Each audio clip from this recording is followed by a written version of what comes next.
Hi viewers, welcome to our channel. ప్రస్తుతం మనతో పాటు senior journalist Damoh Bala sir వారితో మాట్లాడు. నమస్కారం సార్. నమస్తే సార్, జగన్ గారు బెంగళూరులో ఉన్న యలహంక ప్యాలెస్కి వెళ్ళిపోయారు కదా. అయితే ఆ ప్యాలెస్ చుట్టూ జగన్ గారు అభిమానులు చేరి సైకో జగన్ అని చెప్పేసి నినాదాలు చేస్తున్నట్టుగా ఒక వీడియో సోషల్ మీడియాలో వైరల్ అవుతుంది సార్.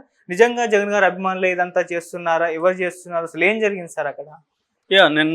నిన్నంతా కూడా ముఖ్యంగా ఒక మెయిన్ స్ట్రీమ్ తెలుగుదేశం ఛానల్లో ఇది బాగా వైరల్ అయింది. వాళ్ళు లైవ్లో పెట్టారు. అదేంటంటే జగన్ పులివెందుల నుంచి బెంగళూరులోని యలహంకలో ఉన్న తన ఇంటికి వెళ్ళాడు. అక్కడ ఇంట్లో ఉన్నప్పుడు చాలామంది అక్కడ గుమ్ముకూడారు. వాళ్ళు వైసీపీ ఫ్యాన్సే. సో వాళ్ళు వచ్చి సైకో జగన్ దిగిపోయాడు జగన్, సైకో జగన్ అంటూ అరుస్తున్నారు. సో అది ఆ విజువల్ పోస్ట్ చేశారు. దాని మీద విపరీతంగా మాట్లాడారు. ఆల్రెడీ పులివెందుల్లో కూడా జగన్ ఇంటి మీద దాడి చేశారని వైసీపీ అభిమానులు అని ఒక వెర్షన్ అప్పుడు వచ్చింది. దాంతో అద్దాలు కూడా జగన్ ఇంటి అద్దాలు కూడా పగలగొట్టారని ఒకటి వచ్చింది. దాని తర్వాత కాంట్రాక్టర్లు అక్కడ డబ్బులు రాని కాంట్రాక్టర్లు అంతా కూడా జగన్ మీదకి వెళ్ళి మా బిల్లులు ఇవ్వకుండా నేను దిగిపోయావని గోల్ చేశారని అది కూడా వచ్చింది. సో ఇప్పుడు నిన్న ఈ వీడియో వచ్చింది. దీనికి సమాధానంగా వైసీపీ సోషల్ మీడియా వాళ్ళు ఆల్రెడీ ఇది ఎప్పుడో మేము పెట్టామని టైంతో కూడా చూపించారు. అంటే వీళ్ళు తెలుగుదేశం వాళ్ళు పోస్ట్ చేసిన వీడియోకి 2-3 గంటల ముందే వైసీపీ సోషల్ మీడియాలో ఆ వీడియో ఉంది. అందులో ఏముందంటే జై జగన్, జోహార్ వైఎస్ఆర్, జై జగన్ అనే నినాదాలు ఉన్నాయి. దాన్ని తీసుకొచ్చి వీళ్ళు ఇట్లా మార్పింగ్ చేసి సునకానందం మోదుతున్నారనేది వీళ్ళ ఆరోపణ. మామూలుగా విజువల్స్ చూస్తే కూడా మనం ఎక్కడ ఇప్పుడు కోపంగా ఉన్నప్పుడు ఒక రకమైన స్లోగన్స్ వస్తాయి. సో మనం ఒకరి మీద అభిమానం ఉన్నప్పుడు ఒక రకమైన ఫేషియల్ బాడీ లాంగ్వేజ్ అన్నీ కానీ అది మనం కానీ పరిశీలిస్తే ఖచ్చితంగా వైసీపీ వాళ్ళు చెప్పిన వెర్షనే కరెక్ట్ అనిపిస్తుంది. ఎందుకంటే అక్కడ ఏం ఆగ్రహం కనబడలేదు. రెండోది అక్కడ పోయి సైకో జగన్ అనాల్సిన అవసరం వైసీపీ వాళ్ళకి ఏముంటుంది? సో ఇదేంటంటే వైసీపీ వాళ్ళే జగన్ క్యాంటీగా ఉన్నారు అన్న ఒక నెరేటివ్ని ఎప్పటి నుంచో నిర్మిస్తున్నారు. పులివెందుల్లో కూడా ఎవరు దాడి చేయలేదని డిఎస్పీ కూడా అక్కడ మీడియాతో మాట్లాడారు. అభిమానుల తొక్కిసలాట వల్ల అద్దాలు 1-2 అద్దాలు బ్రేక్ అయినాయనేది వాళ్ళు చెప్పారు. మామూలుగా ఇప్పుడు జగన్ మీద అంత వైసీపీ వాళ్ళు తిరుగుబాటు చేయాల్సిన అవసరం వైసీపీ వాళ్ళకి ఏముంటుంది? వైసీపీ ఓడిపోయిన వల్ల అనేక కారణాల్లో జగన్ బిహేవియర్ కావచ్చు, జగన్ యాటిట్యూడ్ కావచ్చు, జగన్ పని పద్ధతులు కూడా కావచ్చు కారణమైంటుంది. గతంలో గెలవడానికి జగనే ప్రధాన కారణం, ఇప్పుడు ఓడిపోవడానికి జగనే ప్రధాన కారణం అనుకుందాం. సో అలా ఉన్నప్పుడు ఇప్పుడు జగన్ని దించేసి వాళ్ళకి ఏమైనా ఆల్టర్నేటివ్ ఉందా? వైసీపీలో ఎవరు లేరు కదా. జగన్ ఒకవేళ వద్దనుకుంటే ఎవరిని తీసుకోవాలి వాళ్ళు? కాబట్టి అటువంటి నేపథ్యం ఏమీ కనిపించలేదు. లేని దాన్ని సృష్టించాలనుకుంటే అది అనవసరమైన ప్రయాస తప్ప ఇంకోటి లేదు. దానివల్ల ఉపయోగం కూడా లేదు. అదొక వెర్షన్. రెండో వెర్షన్ నిన్న కూడా చెప్పినాం, యలహంకి వెళ్ళిపోయాడు ఇంకా 6 నెలలు రాడని ఒక వెర్షను. ఈ మూడో వెర్షన్ ఏంటంటే యలహంకలో కూర్చొని అక్కడ డీకే శివకుమార్తో చర్చలు జరుపుతున్నాడు. ఇదంతా ఏంటంటే వైల్డ్ గెస్ వ్యవహారాలు. చర్చలు ఎందుకు జరుపుతున్నాడు? కాంగ్రెస్లోకి విలీనం చేసేస్తాడని. కాంగ్రెస్లోకి విలీనం చేయడంలో ఇప్పటికిప్పుడు కాంగ్రెస్ అక్కడ ఏముందని విలీనం చేస్తాడు? పోనీ కాంగ్రెస్ ఏమన్నా సెంట్రల్ అధికారంలో ఉంటే ఓకే, విలీనం చేస్తాడంటే అర్థం ఉంది. సో ఇవన్నీ ఏంటంటే ఏదో ఒక వైసీపీ పని అయిపోయింది అన్న ఒక నెరేటివ్ని బలంగా తీసుకురావడం అనేది తెలుగుదేశం పార్టీ స్ట్రాటజీ. ఎందుకంటే తెలుగుదేశానికి నేను చాలాసార్లు చెప్పాను కూడా, వైసీపీని నేలమట్టం చేయాలి, జగన్ పొలిటికల్ కెరీర్ని చంపేయాలి. అది మనం ఆల్రెడీ ఇప్పుడు స్పీకర్గా ఉన్న అయ్యన్న పాత్రుడు మాటల్లో కూడా చూసాం.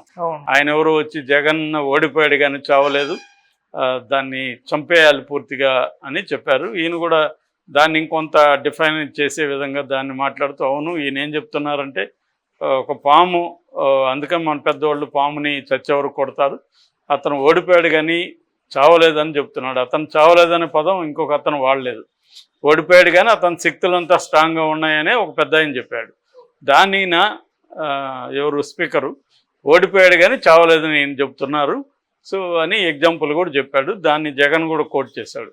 అంటే క్లియర్గా వాళ్ళ ఉద్దేశం ఏమంటే నేలమట్టం చేసేయాలి, వైసీపీ ఆనవాళ్ళు లేకుండా చేసేయాలి అనేది వాళ్ళకున్న ప్లాన్. ఇవాళ పొలిటికల్ పార్టీలు అన్నీ కూడా ఇదే చేస్తున్నాయి. ఇక్కడ కేసీఆర్ గతంలో ఉన్నప్పుడు తెలుగుదేశం కాంగ్రెస్ను కూడా నేలమట్టం చేయాలనే ట్రై చేశాడు. దానికి తగినట్టుగా వాళ్ళందరినీ తీసుకున్నాడు. గతంలో 2014లో కూడా చంద్రబాబు అదే చేశాడు. 2019లో జగన్ కూడా తెలుగుదేశానికి సంబంధించిన అనేక మందిని ఆర్థికంగా ఇబ్బంది పెట్టడం, ఆ మీడియాని దెబ్బతీయడం, ఈనాడుని దెబ్బతీయడం, ఇలాగా తను కూడా ప్లాన్ చేశాడు. కానీ తనకు సరిపోలేదు బలం. అధికారంలో ఉన్నా కూడా చంద్రబాబుకున్న స్ట్రాంగ్ సపోర్ట్ సిస్టమ్ని జగన్ బ్రేక్ చేయలేకపోయాడు. సో ఇప్పుడు జగన్ అయితే ఖచ్చితంగా చంద్రబాబు ఓడిపోయినప్పుడు ఉన్న బలం కంటే జగన్ ఓడిపోయినప్పుడు ఉన్న బలం తక్కువ, చాలా బలహీనంగా ఉన్నాడు జగన్.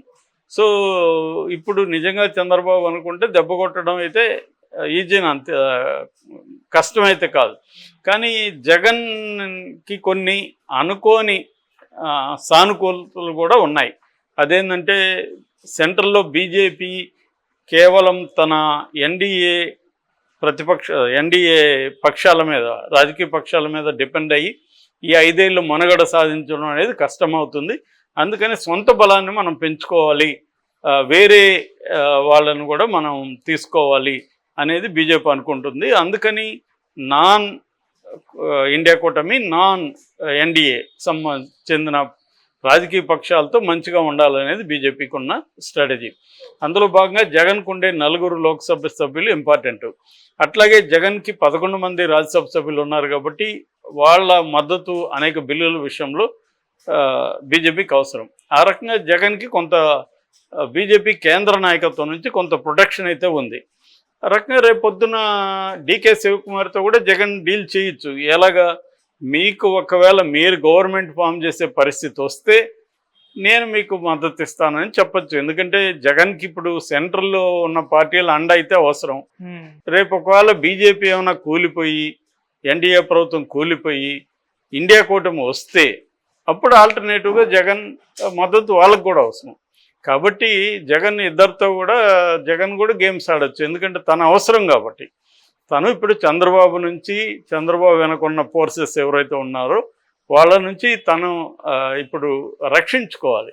చాలాసార్లు నేను పాలిటిక్స్ని యుద్ధంతో పోలుస్తుంటే, యుద్ధంలో కూడా ఏంటంటే ఒక్కొక్కసారి శత్రువు కొట్టే దెబ్బల్ని నువ్వు కాచుకొని నిన్ను బతికించుకుంటూ చావకుండా ఉండడమే నువ్వు సక్సెస్. అప్పుడు అంటే జగన్ ఈ 5 ఏళ్ళు సర్వైవ్ అవ్వడము, తన శక్తుల్ని సర్వైవ్ అయ్యే విధంగా చేసుకోవడము, అది జగన్ సక్సెస్ అయినట్లు లెక్క.